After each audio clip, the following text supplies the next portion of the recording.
Go to the city. Tell them I'm here. Tell them I'm back. I came the long way around.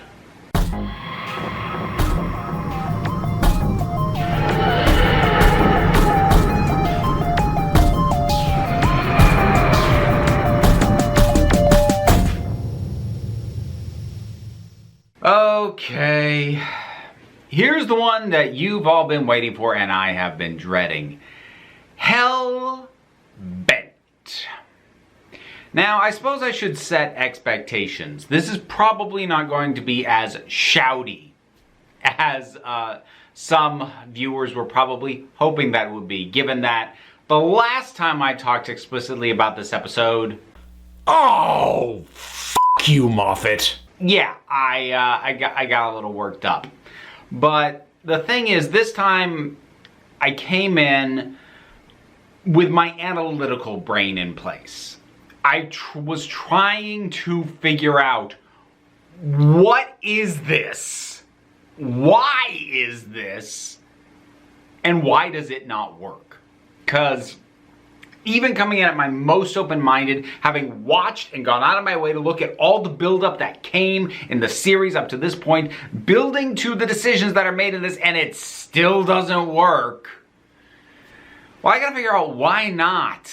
Because it's not like the work wasn't put in. There was plenty of work put in to build up and really hammer in on the fact that Clara is being too reckless, that she, being in danger, pushes the doctor in ways that isn't probably a good idea for him. They are mutually toxic, not in a standard toxic relationship way of being mean to each other, but just bringing out things out of each of them that is just not good.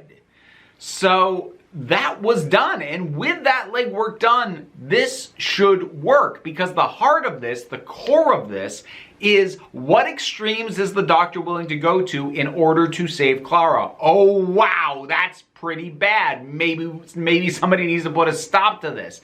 That's what it's trying to do, and it does actually do that. But somehow, even though it built it up over the series and it delivers on that specific element, it still falls apart right from the opening. The fact that Heaven Sent ends with the reveal of Gallifrey. He's found Gallifrey and he's pissed. And what does Hell Bent open with? A truck in the desert pulling up to a diner.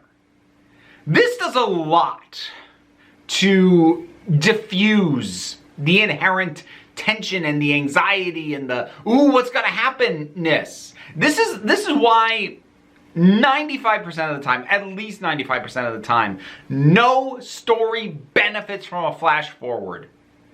I mean, I say no, like, very rarely.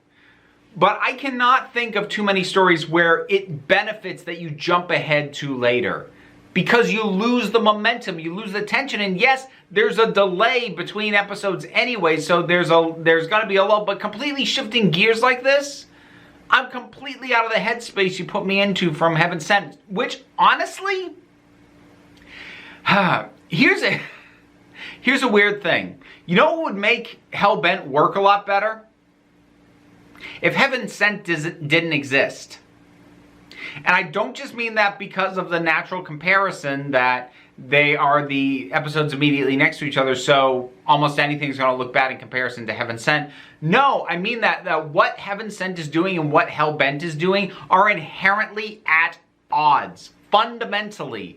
Again, and I said this at the end of my Heaven Sent review, unless I completely misinterpreted what it is that Heaven Sent is doing, and I don't think I did, but unless that happened, unless I completely missed the point of Heaven Sent, and not only completely missed it, but fell in love with an interpretation that wasn't the intended one, unless that's what happened, these two do not gel. They just don't. Because as I said, Heaven Sent is all about grief. but it's about not succumbing to grief. It is about battling it and how long that feels like it takes. Day after day after day as you chip away at this pain to try and be able just to live again following a massive loss. And Clara's exact words to him are, "Get over it." he appears to, or as much as he's going to, in a healthy way. And then he comes into this and immediately pulls utter bullshit. So let's talk about the doctor's actions specifically. Here's the one thing that he does that I actually think is really cool. I love that he sets up shop in this barn and just ignores everyone who comes to him that isn't Rassilon. This soldier in a ship shows up. He ignores them. A whole lot of them, including a high-ranking general, shows up. Ignores them. Rassilon shows up. Okay, now we'll talk. I like that his demanding of getting the attention of the person he wants to talk to. I do like that. That having been said, again, I keep coming back to the fact that the doctor's actions and the extremes that he goes to save Clara would feel much more justified if they weren't coming on the heels of Heaven Sent and what that episode was doing. If that episode didn't happen, if we had gone directly from Face the Raven into Hell Bent, I probably wouldn't still like it, like, in all honesty, but I could swallow better the lengths that the doctor goes to. The fact that he shoots somebody. Yes, that person then regenerates, but he just shoots them dead. I'm really not okay with it. Oh, and like, he regenerates into a woman, and not only that, regenerates into a woman with significant amount of eyeliner on. Really? Makeup's part of the regeneration? Great. Wonderful. I don't know why. That really annoyed me when I noticed that this time. But, you know, that he's endangering everything. She's been dead for half the lifetime of the universe. If you try to change that, you could fracture time itself. And again, there was all this buildup prior to this, but the thing is, here's the other part of the problem, and again, it would have worked better coming off Face the Raven, but here's the thing. Both halves of all the buildup that went on in Series 9 have already paid off before this episode starts.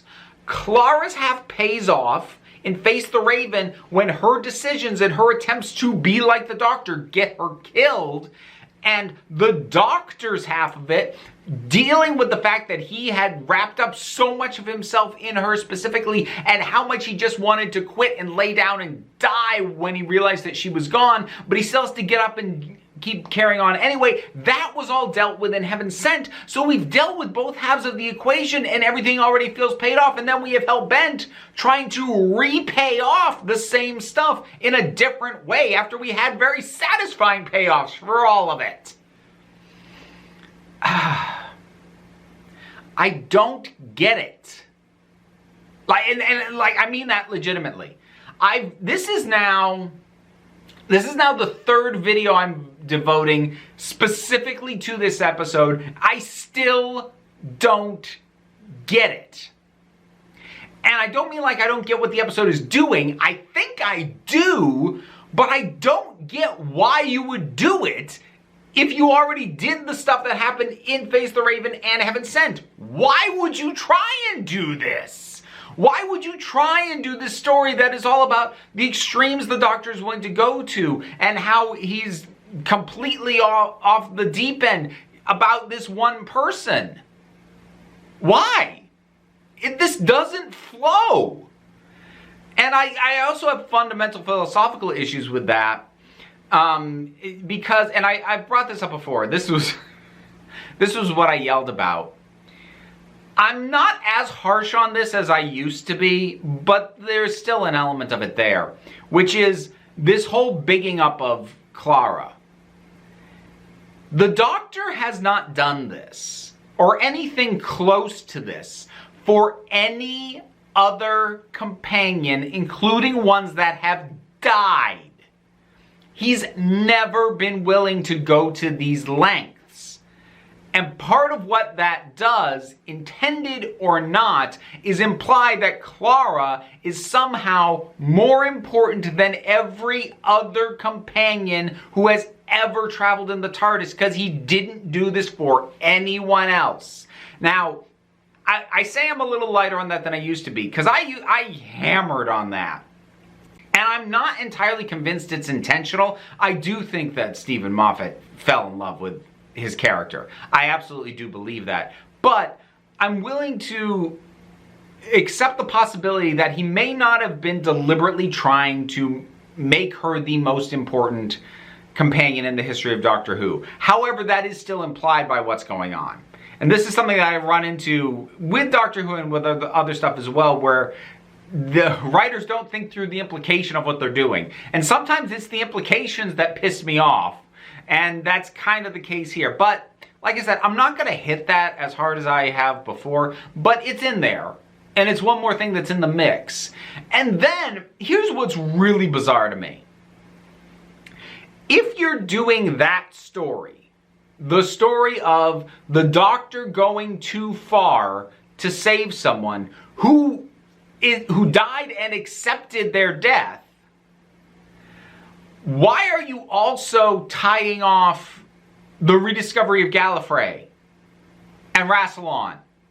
Why? Why is all of this, why at all with it? And why is it sharing space with this story? They don't blend. They don't complement each other. This has nothing to do with this. And the fact that Rassilon, regardless of whether you like what happened with him in the end of time, this is a character who was intimidating. He was threatening the destruction of the entire universe, all of time and space. Basically just gets told, go in the corner and think about what you did, and is gone halfway through. Why? Like, philosophically, I kind of like the idea of this influential, powerful person basically ultimately coming across as an impotent old man who just doesn't have power anymore. Philosophically, I like that idea, but it's so sidelined by the stuff going on with Clara that I don't know why it's here. I don't know why Rassilon was brought back at all. And all respect to the actor, because I actually do like this actor. I can't remember his name now. But he's no Timothy Dalton. Timothy Dalton commanded the screen. This guy doesn't. And again, I can kind of philosophically get behind the idea of, well, he's not the grand and mighty thing he projects himself to be. But again, that has nothing to do with Clara's story. It literally gets ignored and brushed away and shooed off. And with all the buildup about the idea of finding Gallifrey again, the buildup ever since Day of the Doctor, the idea that one day he would find it again, the joy on his face at the idea that he'd find it, the fury that he experienced when he realized that Missy gave him coordinates that went nowhere and he didn't find it again. He found it. And the fact that he found Gallifrey again has absolutely nothing to do with the story, because he's single-mindedly focused on Clara. You could find a way to make the point that he is single-mindedly focused on helping Clara without burning off massive story developments that Moffat himself set up. That I don't get at all. Like, it would make sense to me if Day of the Doctor, or the events of that, with Gallifrey and what happened with it there, had happened under Davies' watch. And Moffat kind of felt like he was stuck with that. And because that's what it feels like. It feels like the kind of, we gotta tie this up so that people don't ask me anymore. I can now do my own thing. But this was his own concept. This was his thing. And he just balls it up, throws it away. Okay, heck with that. Why? Actually, you know what? The word why is the buzzword for this entire episode. Goes back to that barn again from Listen and from Day of the Doctor. Why? Apparently because it's the only piece of iconography we have for Gallifrey other than the Dome City, evidently. The Gallifreyans who aren't Time Lords look like they belong in Little House of the Prairie. Why? Like, there's this implication that, you know, they're simpler people, like they're farmers or something. First of all, it's a freaking desert. Nobody's farming anything. And second of all, even if they are in some way a lower class, a more simple, rural, or, you know, just not living the kind of life that the Time Lords are, that's fine. Why do they look like they belong on Earth in the Dust Bowl circa 1918? They shouldn't look like they're from Earth. I'm not talking about looking human, I'm talking about the clothes. Why? And then there's the whole hybrid thing. Why do the Time Lords think the Doctor knows about the hybrid? That kicks off literally everything. The fact that they're trying to get that confession out of him. Why do they think he knows anything? Never established in this.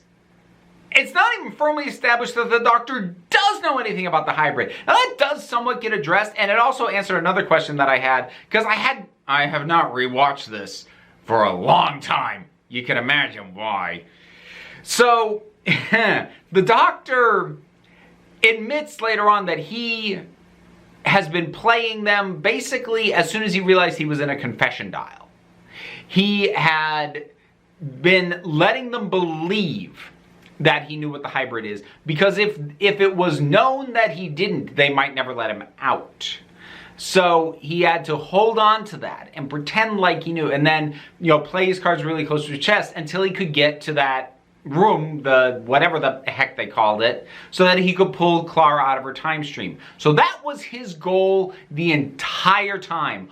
All the stuff with Rassilon, all the stuff, everything else that had gone on up to that point was all a front. And he had been faking that, well, he may well have been faking that he knew anything about the hybrid in the first place, but I still come back to the same question. Why do the Time Lords think that he does? And also, you know, what is the hybrid? There are multiple things floated and suggested, and a primary thing pointed to, but not definitively, which is probably why some people have said that part of what Timeless Children was doing was tying up the hybrid thing, although I don't think that was intended because they don't explicitly draw that connection. I think if Chibnall wanted it to be that, he would have made it more explicit, but the hybrid, it's implied that it could be Ishildur. It is implied that it could be the Doctor. It's implied that it could be the Doctor and Clara, that the hybrid is not one being but two. And that's the thing that it leans on most heavily, but it also says that the hybrid will stand in the smoking ruins of Gallifrey, and that doesn't flippin' happen. So what the hell? There's no real answer to this. And it could have been brushed off better if it hadn't been, if either it hadn't been the recurring thing that gets brought up across the entire series, or if it had not been hammered so hard in this episode itself. One of those needed to back off, because when you put this much emphasis on it across the series and here now, you cannot just be like, it doesn't matter. You can't, you put too much emphasis on it to get away with that. Back off in either one of those, then you could have gotten away with, it doesn't matter. But you bigged it up too much. No, you don't get to do that. And realize, I say that not even really caring. I don't care. But you still blew it. Speaking of things we don't get an explanation of, they also brush by how Gallifrey even got out of whatever little pocket universe it was in. It's literally a tossed off line. The line the Doctor has is, well, it's unfrozen and now it's back. Again, like, this should matter. Tossed off, one line. Also add to the pile of why, the cloister wraiths. These things that are there for want of a monster. I've run into this before with Doctor Who. Some stories don't need a monster. No monster required. So what the hell are the cloister wraiths? And why? Why are the cloister wraiths? And why does it feel vaguely implied that they are somehow tied to the Weeping Angels? Maybe that's just me. I don't know. It's dumb either way, because there's no point. And again, if it was just a background feature, that'd be one thing, but they get named repeatedly. Attention gets drawn to them. So enough attention is drawn to the things that they should matter to this story, but they don't. If you had dialed it back, maybe they could have been furniture. Maybe they could have been a background world building feature. But again, like the hybrid itself, you drew too much attention to it, and you're not doing anything with it. Oh, and as a bonus, I never ever want to hear anybody again tell me that part of the purpose of the Timeless Children was to remove the regeneration limit for the Doctor. You didn't have to. You know why? There's a line in this stupid friggin' episode where Rassilon says, "How many regenerations did we grant you? I've got all night." He flat out admits that they gave him more than just a standard set of regenerations, and there isn't a number on it. You didn't need to grant the Doctor effectively infinite. Okay, now I'm getting mad about a completely different episode. That's not helping. I said I wasn't going to get shouty. I lied. The only thing that works, insofar as it is not completely undermined by the other stuff that fails, is the conversation between the Doctor and Clara in the TARDIS prior to the mind wipe. The discomfort of that. The fact that, and this may or may not have been intended, but it's kind of evoking what happened to Donna a little bit, because Clara would rather die than lose her memories. It's a decent scene. And honestly, actually, you know what? I'll cop to this. All the problems with this, acting is not the issue. Capaldi's working his butt off. Clara's doing her best. Rassilon, he didn't work, but the guy was trying. Sisters of Karn, don't know why they're there. But they're well performed. I try and be fair in terms of where to put the blame. And it's not on the actors. Actors did fine. It's the writing. It's the script. What this thing was doing doesn't work, doesn't gel with the series overall, doesn't function well within itself. It is trying simultaneously to do too many things, while at the same time its primary focus thing didn't work on concept alone based off where we just were last episode. I do know that some people like this episode. I know that.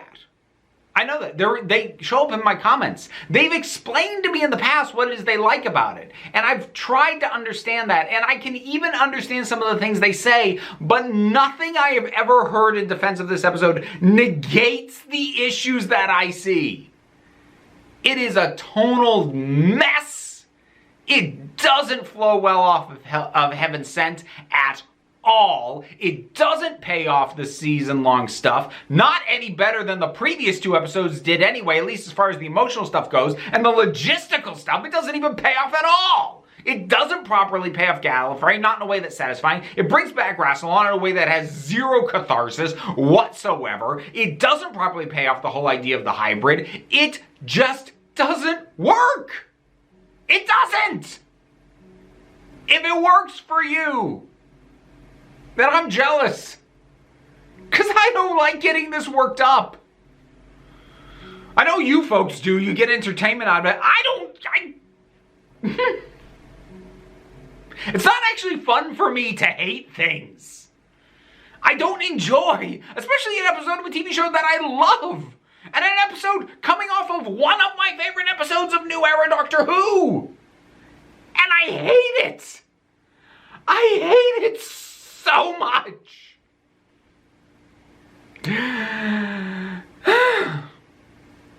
Hellbent. Have you rewatched it lately? Why? But if you did, what'd you think about it? Whatever your thoughts are, drop something down in the comments. Let's talk about it.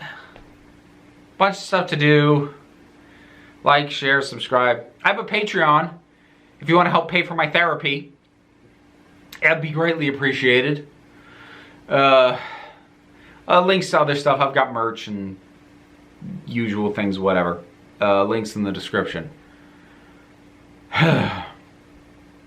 You don't have to do any of it though. I don't have the strength to even plead beyond that, because at the end of the day, you're the council.